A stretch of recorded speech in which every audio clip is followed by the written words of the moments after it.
Yeah, so hello everyone. I'm here with Jay Frankel, and the two of us, we thought we'd make this video particularly dedicated to people who may be interested in participating in the Psychoanalysis and Politics conference and who haven't done so before and wondering about what it's like.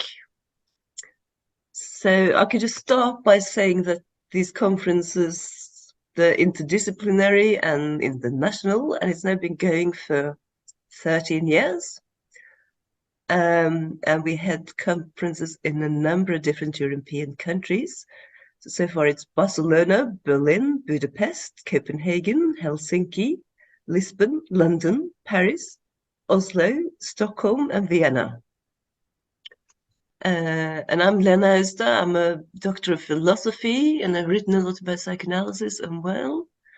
And I started this series in 2010. And yeah, I've been coordinating since then.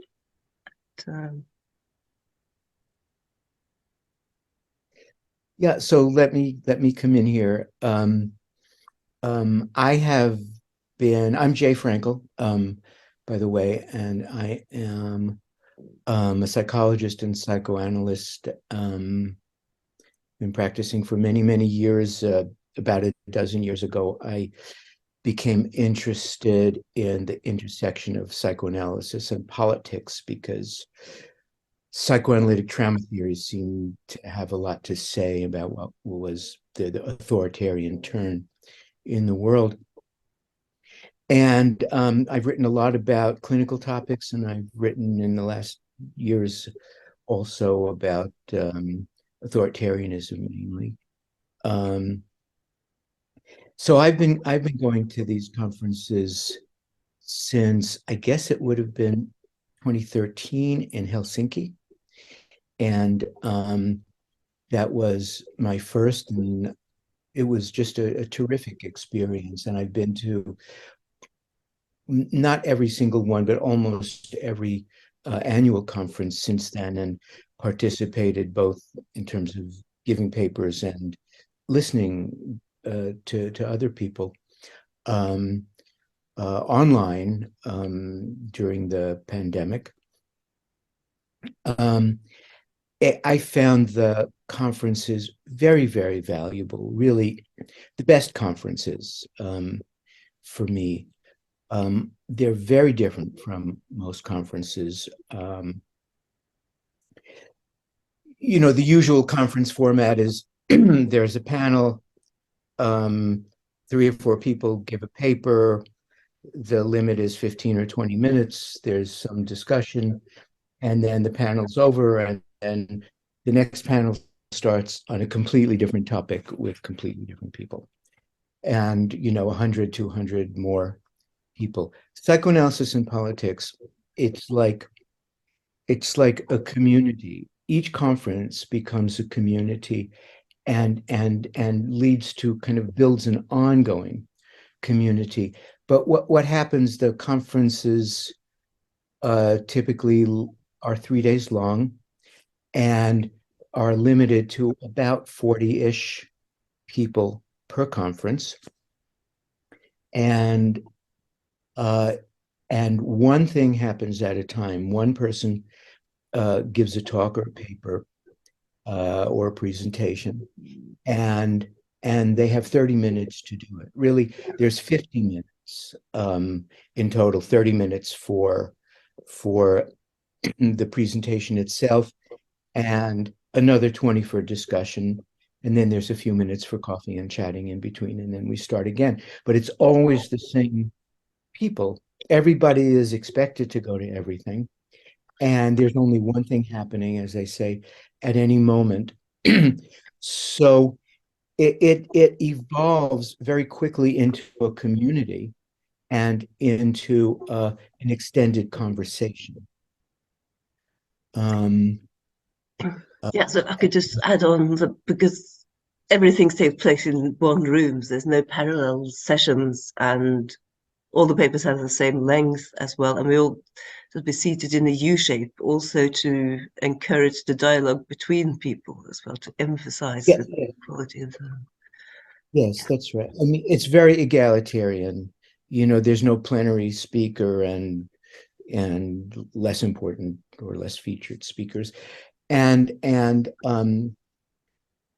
so it's an easy format to really have conversations, and conversations, occasionally heated, very, very often uh, very productive conversations happen between participants. And as I say, 3 days, and essentially an hour per presentation, and I guess 7 or 8 per day, maybe a little shorter on Sunday. Dinners together. There's certainly Saturday, but Friday evening as well. Many people will choose to have dinner together, and of course lunches. Uh, and so conversations continue on all levels. The all 40 or only 2 or anything in between. Something that's been very valuable to me also is the interdisciplinary nature, which Lena referred to. Normally if I go to a conference, I go to psychoanalytic conferences and I meet psychoanalysts, and if I meet a psychoanalyst who speaks about politics, well, they're still basically a psychoanalyst. But at these conferences, Lena is a philosopher, other philosophers, um, political scientists, sociologists, people in the field of literature, all of whom have some interest and background in psychoanalysis, some of whom bring great expertise, in various fields. And it's a unique opportunity for me, for instance, to speak with very knowledgeable political scientists who come at a problem that I'm interested but come at it from a very different angle. And, the warmth and sense of community that develops over these weekends makes it easy to have real conversations. I mean, nobody is speaking for posterity and nobody is making a pronouncement. It's real conversation about real things, about what people really believe and really think. And so really they've become, at this point, the only conferences that I go to on a regular basis. And I feel very, very loyal and very fond of the community, and of course of Lena and many people I've met through psychoanalysis and politics. And I should say also the 30-minute length to give a presentation it's a world of difference between 30 minutes and 20 minutes. You really have a chance to develop an idea. And of course your audience is people who are who have very different backgrounds and very different takes on what you're writing, and maybe takes you would not otherwise get. And I should also add that, occasionally there's been people who've participated who also have, real world experience in some of the terrible crises that the rest of us mainly see and think about from a distance. And that perspective is also part of these conferences. So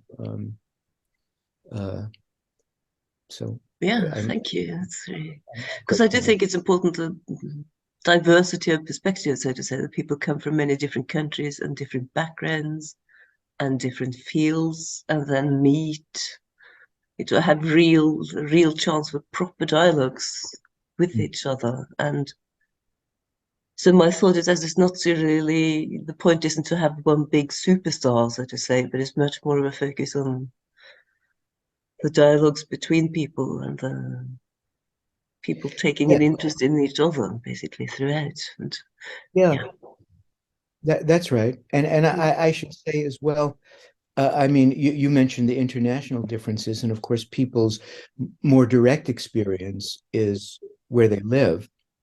And even if there's similarities across national boundaries, there are differences that are meaningful and and help each of us, I think through our areas of interest.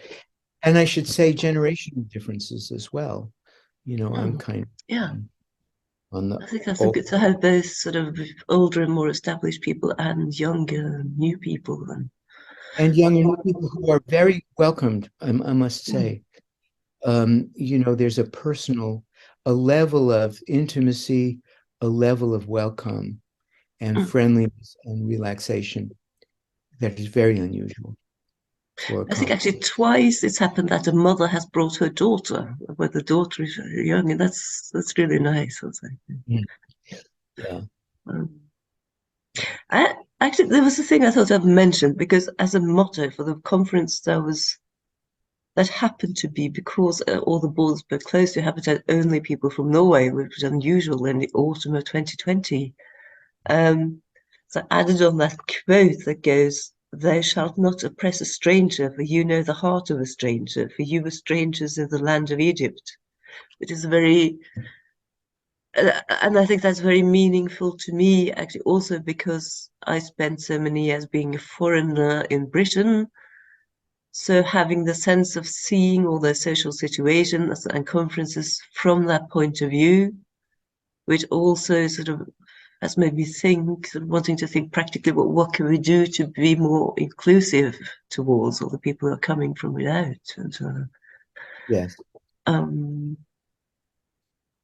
Yeah, which is an issue which will come up occasionally. Uh, uh, uh, from people who are not European or from people who are from places which are not highly represented in the group, but it comes mm, up and it's discussed, and it's sometimes discussed in very emotional ways, and mm, and if there are if people's feelings are opened up about it, it's the group, it's an atmosphere that naturally kind of surrounds people with a supportive and nurturing environment, and there's a chance to talk and to to foster genuine mutual understanding, not just intellectual mm, understanding. mm.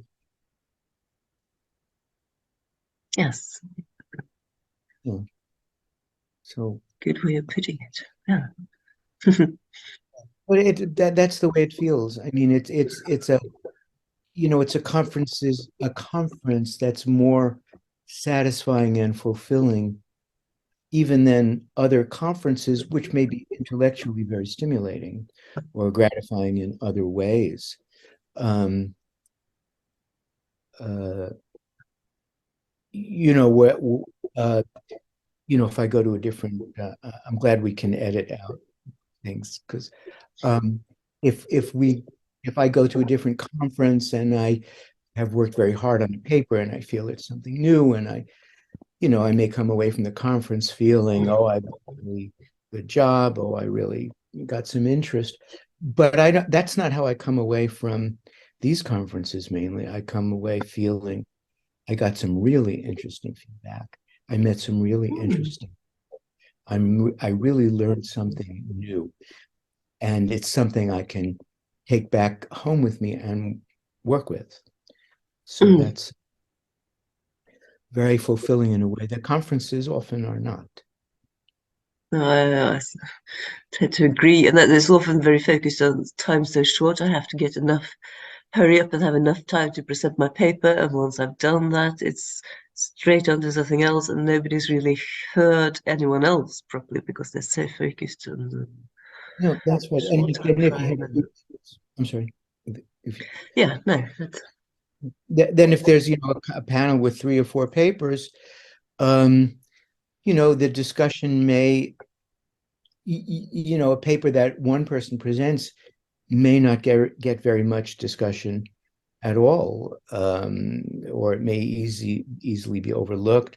But here, everybody gets their time, and all the ideas get a chance to be really seriously considered. Yeah. So is there anything else that's we've forgotten to say that's important, do you think?